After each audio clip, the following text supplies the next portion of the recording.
Hi, welcome to a new Groovetude video. Today we're going to talk about one of the most important and challenging aspects of playing the piano, the ability to play different parts on each hand simultaneously. Even though we commonly use the term hand independence when referring to this particular feature of piano playing, it would probably be more helpful to think of it as hand coordination. This word describes the mental process behind it more accurately, considering the fact that we only have one brain to control both hands. With this in mind, we can realize that hand independence is only an external perception, an illusion created by well-developed hand coordination skills. When we talk about hand coordination, we could be referring to a few different musical scenarios that come up in piano playing. One of these scenarios involves playing parts with different melodic shapes on each hand, contrasting each other in terms of melodic content, but sharing the same rhythmic framework.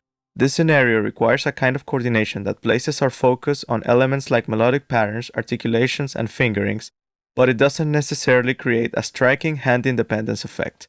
In this video, we are not going to address this type of coordination, but instead focus on a much more specific kind, the ability to play contrasting rhythmic patterns on each hand at the same time. In this kind of musical scenario, we mostly focus on trying to properly synchronize and coordinate the timing of our hands, internalizing the way in which different rhythmic patterns interact with each other and assemble to form a composite rhythmic structure. Having deep awareness of the subdivision and being able to attack the keys with precise and measured timing on both hands is something that we can consider a specific musical skill. In order to develop this kind of rhythmic muscle memory and cultivate our ability to play with rhythmic freedom, we must find ways to isolate and practice hand coordination. Let's start getting a little deeper into this concept by looking into a very common rhythmic coordination challenge that often comes up in piano playing.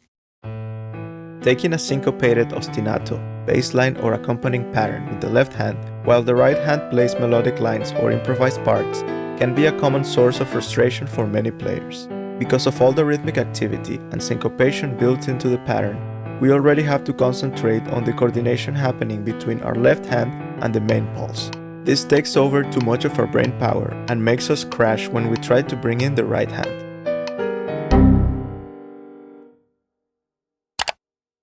A reasonable way to tackle this kind of challenge is to try to get our left hand going on autopilot so that we can focus all our attention on the right hand. Getting there is easier said than done. Practicing any kind of left hand pattern endlessly and hoping that it will eventually go into the back of our mind will not get us anywhere. This kind of hand coordination ability requires a kind of internalized muscle memory that integrates both hands, something that we can't achieve by approaching our practice as an attempt to multitask.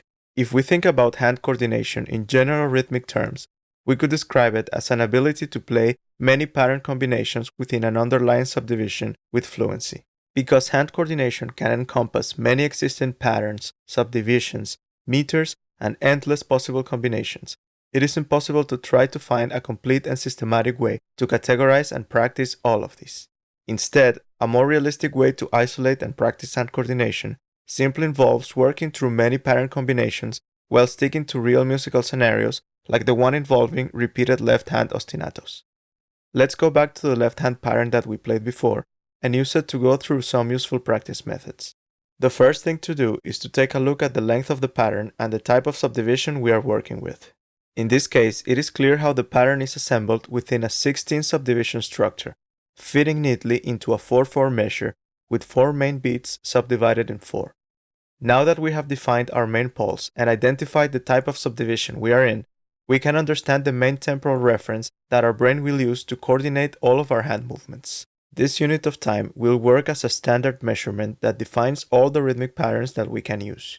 We can think of it as 4 pockets where we can fit different collections of notes and rests. Using a little binary code analogy, we can imagine all the possible combinations that could be represented with 4 binary digits, with 1s representing notes and 0s representing rests.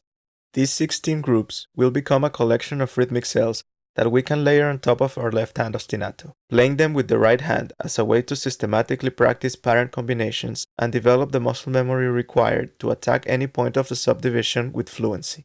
We can categorize these rhythmic cells based on the amount of notes that they contain. In this way, we can break down our practice into smaller, more manageable chunks and work through some creative hand coordination exercises without getting overwhelmed. Let's begin looking at our first category and do a bit of practice with rhythmic scales that contain only one note.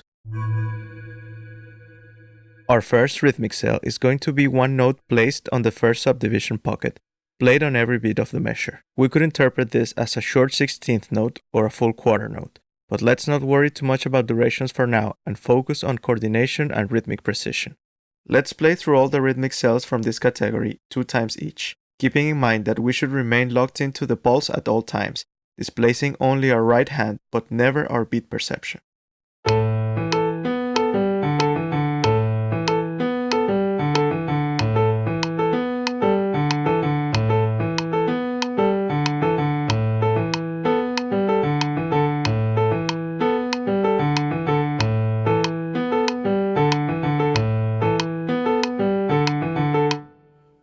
Now we have a better idea of how this practice routine is going to work. Let's move into the second category and try rhythmic scales that contain 2 notes. In this category, we have 6 different rhythmic scales to work with. The first scale we're going to try is equivalent to eighth notes and will be followed by its displaced version. The next 4 scales consist of 2 adjacent 16th notes that will get displaced through all their possible positions within the subdivision.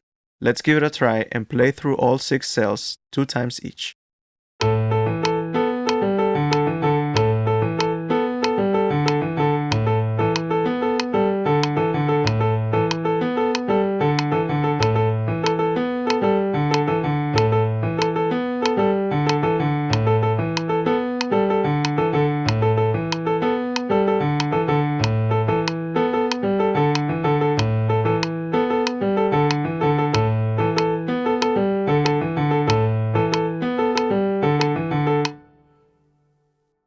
Second category done. Now moving on to the third one, rhythmic scales that contain 3 notes. In this category, we have 4 scales to go through.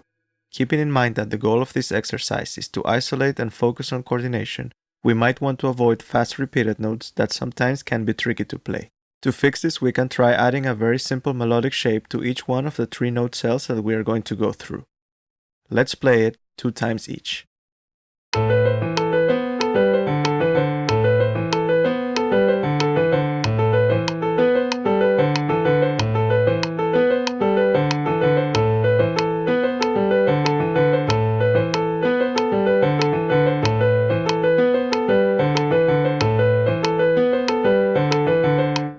Okay, now we have only one category left. This one is a little bit different than the others, including only a full set of 4 notes and a full rest. Here we need to get a little creative in order to make a useful exercise. We can try playing the 4-note scale only on a single beat and move it through all 4 beats of the measure before finishing off with notes on the entire subdivision. Let's avoid the repeated notes again. Add a little melodic shape and try playing through all of them 2 times each.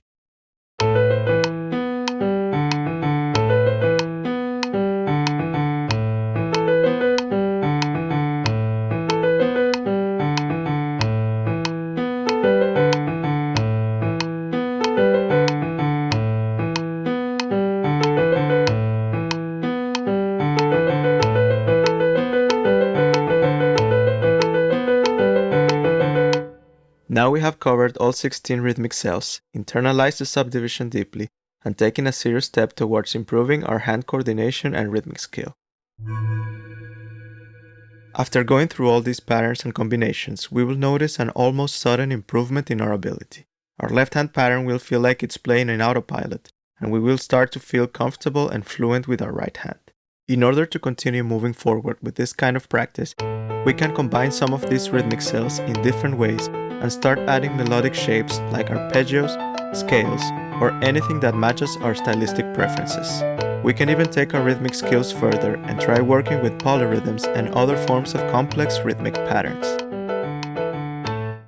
It is important to point out that we can apply this same method to other subdivisions and work through any kind of accompanying pattern or situation where contrast in rhythmic activity between hands becomes challenging. Because this kind of practice is derived from typical drum and percussion learning methods, it allows us to take a step outside the world of pitch and harmony for a minute and focus on the rhythmic aspects of playing the piano. In this way, we can tackle the common challenge of hand independence from an unconventional angle. and realize how rhythmic coordination is a fundamental part of playing the instrument. If you enjoyed this video and the content of this channel, please consider joining my Patreon page. Your support will help me to continue making videos like this one and will give you access to sheet music and exclusive educational content. Thank you for watching this Groovitude video, and don't forget to like, comment, and subscribe to the channel.